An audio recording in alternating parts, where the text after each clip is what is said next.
16 subsection 2 ITC registered person तो ले सकता है, लेकिन उसकी कंडीशन क्या है आईटीसी अवेल करने की। सबसे पहली कंडीशन है कि रजिस्टर्ड पर्सन के पास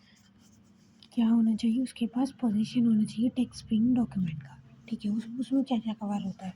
वो उस इनवॉइस हो सकता है, ई इनवॉइस हो सकता है, रिवाइज इनवॉइस हो सकता है, सेल्फ इनवॉइस हो सकता है, under the RCM debit note हो सकता है, बिल ऑफ एंट्री हो सकता है in case of import, input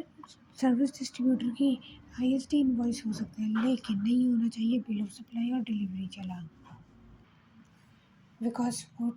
valid document नहीं माने जाते for taking ITC. Registered person के पास कोई और डॉक्यूमेंट भी हो सकता है, लेकिन उस डॉक्यूमेंट में एटलीस्ट ये मेंशन होना चाहिए टैक्स जो चार्ज हुआ, डिस्क्रिप्शन गुड्स और सर्विस का, टोटल वैल्यू ऑफ सप्लाई क्या थी, जीएसटी नो सप्लायर रेसिपिएंट और प्लेस ऑफ सप्लाई अगर इंटर स्टेट सप्लाई है तो, अगर इंटर स्टेट सप्लाई है तो मेंशन होना मैंडेटरी है। अगर कोई और डॉक्यूमेंट को कंसिडर कर रहे हैं as basis for taking ITC. Subsection 2 supplier ने अपनी GSTR1 फर्निश करनी चाहिए, और जो रजिस्टर्ड पर्सन है उसकी टू बी में रिफ्लेक्ट होना चाहिए आईटीसी। जो उसने इनपुट टैक्स क्रेडिट पे किया था सप्लायर को, वो उसकी टू बी में रिफ्लेक्ट होना चाहिए, तभी वो आईटीसी ले सकता है। इसके 3 एक्सेप्शन है, अगर इन आरसीएम इनवर्ट सप्लाई है, इम्पोर्ट की जो हमने आईजीएसटी पे किया है वो है, या फिर इनपुट टैक्स क्रेडिट डिस्ट्रीब्यूटेंट का जो आईटीसी है वो है। ये हम अवेल कर सकते हैं तब भी अगर हमारी टू में रिफ्लेक्ट नहीं हो रहा तो भी। आईटीसी कौन ले सकता है, आईटीसी वही रजिस्टर्ड पर्सन ले सकता है जिसने गुड्स और सर्विस रिसीव किए हो, लेकिन इसकी एक एक्सेप्शन है, उसकी एक्सेप्शन है bill to ship to model. Bill to ship to model में क्या होता है, गुड्स या सर्विस हम डिलीवर करते हैं किसी और पर्सन को on direction of registered person. तो जो आईटीसी जो है वो कौन लेगा, आईटीसी लेगा थर्ड पर्सन जिसने गुड्स रिसीव किए, और प्लेस ऑफ सप्लाई भी वही मानी जाएगी, principal place of business of such third person. Similarly same for service, service में भी आईटीसी कौन लेगा, ये माना जाएगा कि रजिस्टर्ड पर्सन ने रिसीव करी है, और वो आईटीसी जो लेगा, ITC will be available to registered person on whose direction service are provided to third person. Sorry, ITC बोलेगा जो डायरेक्शन दे रहा है, जो डायरेक्शन दे रहा है, जो हमारा रेसिपिएंट था जिसने कहा कि मुझे मत तो गुड्स या सर्विस डिलीवरी मेरी जगह यहाँ कर दो, तो माना जाएगा कि हमने उसी को दी है और वही आईटीसी लेगा। इसमें एक ये सर्कुलर आता है,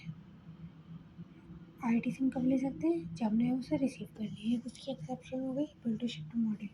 एक ये क्लैरिफिकेशन है, अगर original equipment manufacture hand over करता है वो ट्रांसपोर्टर को, ट्रांसपोर्टर को जो है ये अरेंज भी ओरिजिनल इक्विपमेंट मैन्युफैक्चर ने किया है on behalf of dealer.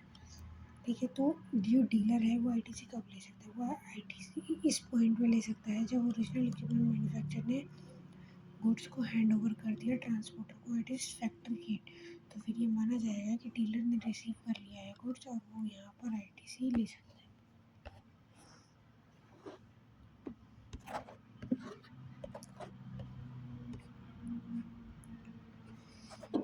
ITC जो है वो टू बी में जो रिफ्लेक्ट हुआ है वो रिस्ट्रिक्ट नहीं होना चाहिए, इनएलिजिबल आईटीसी नहीं होना चाहिए। आईटीसी की रिस्ट्रिक्शन क्या है, टू बी में आईटीसी, टू बी में आईटीसी आती है, इन्वर्ट सप्लाईज की डिटेल आती है जो हमने पे किया है, वो हम अवेल नहीं कर पाएंगे अगर वो रिस्ट्रिक्ट है। रिस्ट्रिक्ट कब कब होगा, अगर हमने इन्वर्ट सप्लाई करी है किसी ऐसे रजिस्टर्ड पर्सन से जो कि नया नया रजिस्टर्ड हुआ है, न्यू रजिस्टर्ड पर्सन है, या फिर कोई ऐसा रजिस्टर्ड पर्सन है जिसने डिफ़ॉल्ट किया इन पेमेंट ऑफ टैक्स, या फिर कोई ऐसा पर्सन है जिसने GSTR1 में आईटीसी ज़्यादा ले लिया है, सॉरी GSTR1 में टैक्स आउटवर्ड सप्लाई ज़्यादा रिफ्लेक्ट करी, लेकिन 3B में टैक्स पे उसने कम किया है, यानी उसने आउटवर्ड टैक्स लाइबिलिटी कम पे की है। अगर उसने आईटीसी 3B में ज़्यादा ले लिया और 2B में जो रिफ्लेक्ट हो रहा है, जो इतना उसे अवेल करना चाहिए था वो कम है, तो भी वो डिफ़ॉल्ट पर्सन की कैटेगरी में आ जाएगा, और ऐसे केस में भी हम आईटीसी नहीं ले सकते। अगर रजिस्टर्ड पर्सन ने डिफ़ॉल्ट किया इन डिस्चार्जिंग इज लाइबिलिटी, अपनी लाइबिलिटी डिस्चार्ज करने में as per section 86, as per rule 86B, यानी कि उसने 1% जो है कैश कैश में पेमेंट नहीं की, कैश में पेमेंट नहीं किया, अगर वो उसके लायबल है तो भी वो डिफ़ॉल्ट माना जाए, तो भी इस केस में ineligible ITC, sorry ITC restrict हो जाएगा, हम आईटीसी नहीं ले सकते। या फिर कोई other specified class of person जो कि स्पेसिफाई करा हो बाय नोटिफिकेशन बाय गवर्नमेंट, तो उस केस में भी हम आईटीसी नहीं ले सकते। आईटीसी हम तभी ले सकते हैं जब सप्लायर ने, जिसने GSTR 1 फाइल की थी, जिससे हमने माल खरीदा था, उसने अपनी GSTR 3 भी टाइम पे फाइल कर दी और गवर्नमेंट को टैक्स पे टाइम पे कर दिया। सप्लायर ने अपनी 1 फाइल करी, उसमें उसने आउटपुट सप्लाई फर्निश की, वो हमारे रेसिपिएंट की 2B में रिफ्लेक्ट हुई और हमने तो आईटीसी ले ली। लेकिन ये डिफ़ॉल्ट, अगर सप्लायर ने 3B फाइल नहीं करी यानी कि टैक्स पे नहीं किया गवर्नमेंट को बाय 30 सितंबर following end of financial year, तो जो रेसिपिएंट ने जो आईटीसी अवेल किया था वो उसे रिवर्स करना पड़ेगा along with interest of 18% per annum.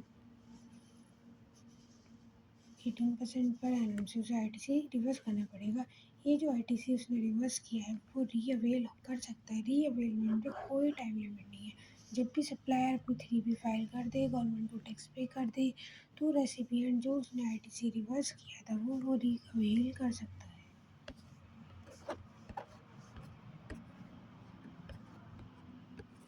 इस this filing of return,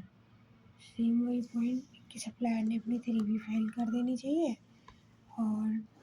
tax government को टाइम पे जमा कर देना चाहिए, और टैक्स पेयर ने अपनी 3B फाइल के ज़रिए, और जो रेसिपिएंट है वो जब अपनी 3B फाइल करेगा तो वो आईटीसी ले सकता है ऑफ इनवर्ट सप्लाई।